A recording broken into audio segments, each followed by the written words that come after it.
আমার প্রিয় বন্ধুরা, এই মুহূর্তের সবথেকে বড় আপডেট তথা খুশির খবর, পিআরবি কিন্তু ডাব্লিউবিপি অ্যান্ড কেপি কনস্টেবল এবং এসআইয়ের পরীক্ষার টেন্টেটিভ ডেট প্রকাশ করেছে। তো তোমাদের ডাব্লিউবিপি প্রিলিমিনারি তথা সাব ইন্সপেক্টরের জন্য তোমাদের এক্সাম ডেট কিন্তু 12/10/2025 প্রকাশিত হয়েছে। এটা কিন্তু টেন্টেটিভ ডেট অর্থাৎ সম্ভাব্য, এই ডেটে কিন্তু হতে পারে। এটা হলো তোমাদের সাব ইন্সপেক্টর ডাব্লিউবিপির প্রিলিমিনারি এক্সাম ডেট।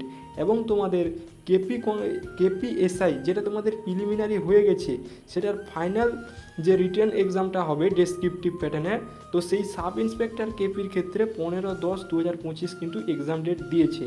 এবং তোমাদের ডাব্লিউবিপি কনস্টেবলের রিটেন এক্সাম তথা প্রিলিমিনারি এক্সাম কিন্তু 30/11/2025 রয়েছে, অর্থাৎ নভেম্বর মাসের 30 তারিখ। এবং ডাব্লিউবিপি কনস্টেবলের ক্ষেত্রে কিন্তু তোমাদের এক্সাম ডেট যে দেওয়া হয়েছে, এটা কিন্তু একটাই পরীক্ষা হবে, অর্থাৎ তোমাদের প্রিলি মেন্স এভাবে হবে না, একটাই পরীক্ষা হবে যেটা মেন্স হবে।